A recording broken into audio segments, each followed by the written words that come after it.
L'histoire retiendra-t-elle cette année 2017 comme celle du renouveau politique en France? Les réponses de la philosophe et psychanalyste Cynthia Fleury, invitée du Grand Angle.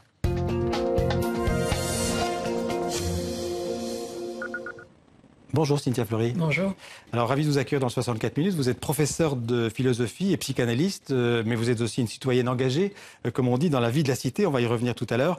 Vous avez écrit une dizaine de livres, notamment chez Fayard, Les pathologies de la démocratie et La fin du courage, la reconquête d'une vertu démocratique.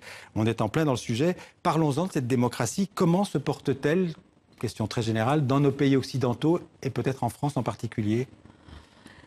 Elle se porte de façon ambivalente, c'est-à-dire que je ne vais pas m'arrêter au cas français, mais à ce qu'on appelle la démocratie occidentale. Ouais. Je dirais que partout le challenge est le même, c'est-à-dire une autonomisation de la sphère économique qui met grandement à mal la puissance politique. Et partout c'est pareil, l'État-nation est face à des grandes limites structurelles. Et puis en même temps, on n'a jamais eu autant de lanceurs d'alerte, on n'a jamais eu autant une société civile qui est capable de bousculer les choses. Donc voilà, il y a des points positifs en matière de reconfiguration. La France aujourd'hui sur la reconfiguration des partis, je pense que personne il y a une dizaine de mois aurait parié là-dessus. Justement, revenons à cette réalité politique française. On peut le dire, une campagne électorale hors norme en France. Le paysage politique français, il est complètement chamboulé. Oui, oui, il l'est quand même. Complètement chamboulé. Oui, oui, il l'est quand même. Il l'est parce que, encore une fois, la France a naturellement un profil pas simple, mais généralement plutôt conservateur, plutôt légitimiste, qui manque plutôt statutaire, avec une conception de l'intérêt général très statutaire. Et là, tout d'un coup, il y a eu une volonté quand même d'un grand coup de balai. Ouais. On voit que les affaires ont toujours compté dans les présidentielles, mais là, elles ont quand même mis à mal grandement un candidat qui était quasiment... François Fillon, qui était quasiment assuré de gagner. Elles ont propulsé un jeune homme à la fois, qui est un oxymore en lui-même quand même, parce que c'est le fils de l'establishment. Voilà, c'est le fils de l'establishment français quand même. La réunion de l'ENA et des réseaux du 440, un peu, avec tout le talent qui est le sien. Et en même temps, c'est autre chose que ça. C'est un personnage... Ce jeune homme, c'est le président Macron. Ce jeune homme, c'est le président Macron. C'est à la fois de la jeunesse, une certaine forme d'audace, de courage même, de prise de risque, de volonté de faire des choses, un personnage littéraire aussi. Donc c'est cette contradiction des deux, mais qui n'est pas une contradiction. C'est pour ça que je dis plutôt un oxymore, parce que j'espère que ce sera une belle alliance. Alors, en rentrant un peu plus dans le détail, quand même, vous avez parlé de François Fillon, les Républicains. On peut dire que les deux partis traditionnels, c'est-à-dire les Républicains et le Parti socialiste sortent laminés de ce premier tour. Est-ce qu'ils risquent de disparaître et qu'on assiste à une recomposition totale? C'est pas du tout impossible. En tout cas, aujourd'hui, ils sont dans une situation compliquée. Peut-être moins le Parti républicain que le Parti socialiste lui-même, qui s'est fait comme vidé, comme ça, substantiellement par à la fois la France insoumise et puis de l'autre côté Macron. Ouais. Donc c'est pas simple pour lui de savoir comment il va se reconfigurer. Les législatives vont être un premier test. Je suis pas sûre que ce soit un test très très positif. Et puis vous avez aussi LR qui est face à la vieille question de jusqu'où la connivence avec le Front National. Peut-être qu'une partie du LR pourrait être tentée par cette connivence. Exactement. Et une autre partie par le centre Macron. Tout à fait. Alors, on s'attend quand même à un vrai renouvellement. On a appris d'ailleurs vendredi que les mots de l'année 2017, c'était renouveau et renouvellement. Donc on est en plein dans le sujet. Et on s'attend pour ces législatives qu'un député sur deux soit un novice en politique, c'est-à-dire jamais élu. Oui. C'est en même temps un certain peut-être danger et en même temps un espoir. Oh, c'est un espoir quand même. D'abord, c'est un retour à ce qu'est la vérité de la démocratie, à savoir que les professionnels de la politique, normalement, n'ont pas le monopole de l'exercice de la cité, au sens de la police, donc du politique. Vous savez, je vous rappelle juste les premiers mots du contrat social de Rousseau, c'est précisément comme je n'y connais rien, je vais m'occuper de cela. Je vais... m'intéresser à la question démocratique. Je paraphrase bien sûr. Mais donc de revenir à ça, c'est important. On voit bien qu'aujourd'hui, les machines sont des machines, les partis politiques sont des machines à tuer le renouveau. Ouais. En fait, si Macron a si bien réussi, c'est d'abord parce qu'il a fui le Parti socialiste. C'est parce qu'il s'est enfui. Alors c'était un courage, c'était un risque, mais c'était aussi une condition de survie de sa candidature, sinon il ne serait pas là. Donc tout ça fait que, je pense que la société civile qui rentre, c'est quand même un point positif pour renouveler l'agenda politique. En même temps, nouvelle tête ne veut pas nécessairement dire nouvelle politique. Ah, tout à fait. On peut être rattrapé très vite par par l'inertie du système. C'est un risque. Alors, on peut être rattrapé par l'inertie du système, on peut avoir plus ou moins de pouvoir parce qu'effectivement, on ne représente soi-même pas de pouvoir. Donc, comme c'est un jeu de rapport de force, c'est jamais simple. Et en même temps, on peut être libéré des attaches classiques qui sont celles de votre affiliation à un parti, de votre attente pour être réinvesti, etc. et qui sont aussi quantité de manières de vous bloquer dans votre agir. Est-ce que changer de République, certains ont évoqué dans la campagne, peut-être un peu moins aujourd'hui d'ailleurs, la 6e République, on est en 5e République en France, passer à une 6e, ça pourrait être, selon vous, utile ou ça ne servira à rien? Oh non, ça serait utile, je pense. C'est quelque chose d'important. D'abord, même, on est allé un peu dans la 6e, c'est un exercice de constituante. Un exercice de constituante, ça serait quand même assez considérable. D'abord pour réconcilier sans doute le pays, pour repenser une figure un peu différente de la présidence. C'est un souhait, vous ne croyez pas qu'on n'y arrivera pas? Ça va pas arriver dans les années qui viennent. En tout cas, ce n'est pas défini comme ça par le président Macron. Mais c'était porté par d'autres candidats.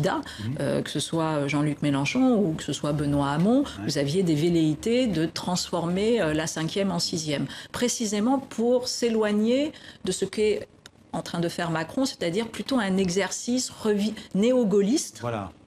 C'est-à-dire un partisan très au-dessus des partis, qui reprend en main tout le régalien et qui joue en plus la ritualisation comme ça forte de la fonction symbolique du président. Voilà, justement, vous parlez de la fonction symbolique et on va revoir une image que vous avez souhaité revoir, c'est la marche d'Emmanuel Macron le jour de son élection, on la voit là. Donc c'est à l'intérieur du Louvre, dans la cour du Louvre. Vous pouvez commenter ces images? Qu'est-ce qu'elles vous inspirent? Là, c'est d'abord, je crois qu'on a une fabrication totale d'une image. Elle est pensée de A jusqu'à Z. C'est de la mise en scène, véritablement. Et le but, c'est de dire à la fois la solitude du pouvoir, l'indépendance du pouvoir, le caractère d'arbitre, sans doute, et puis en même temps, la joie, etc. Mais le premier point, c'est quand même la solitude du pouvoir. Puis, je serai seul, et je suis seul garant des institutions. Et quelque part héritier de l'histoire, puisqu'il est dans cette ancienne résidence de la monarchie française, devant une pyramide qui a été construite par le président Mitterrand. Donc il s'inscrit à la fois dans la 5e République et dans l'histoire de France. Et voilà, vous avez résumé la chose, et je pense que c'était d'ailleurs une de ses volontés de montrer, et puis ce qui est assez logique d'ailleurs, parce que plus on est jeune, plus on veut compenser aussi cette jeunesse en montrant ses racines. Et donc là, c'était une image d'ailleurs qui a beaucoup plu. Alors après, maintenant, il va falloir qu'il dépasse simplement la juste et la bonne communication politique et qu'il montre qu'il est précisément apte à prendre des décisions qui sont fondamentales pour la France et surtout qui soit lié à la justice sociale. J'allais dire, parce que c'est quoi les décisions fondamentales pour la France? Évidemment, on a l'impression que c'est un nouveau président, un président jeune, mais vous venez de rappeler en fait son attachement à une manière de gouverner qui s'incarne, qui rappelle plutôt le passé. Comment réinventer la démocratie? C'est un peu ça la question qui lui est posée. Il a donné des grands points qui sont importants. La moralisation de la vie publique, je pense que c'est une question importante. Il a rappelé son souhait de refonder l'Europe. J'espère que c'est refonder l'Europe sociale et politique. Et par ailleurs, il est libéral social et je dirais que le volet social, pour l'instant, est assez peu identifié. Parce qu'on voit très très bien le caractère volontariste qu'il incarne avec cette idée d'avancer vite, de réformer le code du travail, de libérer, de déréguler un peu. On voit mal comment la réconciliation qu'il appelle de ses voeux va véritablement se fonder sur une conscience assez forte de la souffrance de la France, des Français, de l'atomisation sociale qui existe. Là, il faut un tout petit peu plus de matière, peut-être un peu plus de vécu. Et voilà, donc c'est ça qui est important aujourd'hui, c'est qu'il réconcilie socialement les Français.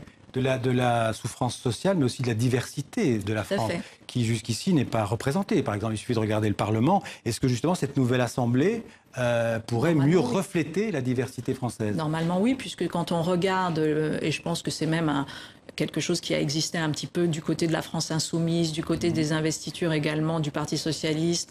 J'ai plus dans la tête celle de LR, mais enfin, chacun s'est dit tout de même que voilà, la question de la représentativité miroir, comme on dit, c'est-à-dire de refléter un peu le visage des Français, était quand même tout à fait conséquente. Vous avez évoqué la société civile. Comment mieux intégrer aussi cette société civile, qui est une source de, comment dirais-je, d'initiative, de richesse, d'expertise, de régulation, de capacité d'être des lanceurs d'alerte, d'expliquer.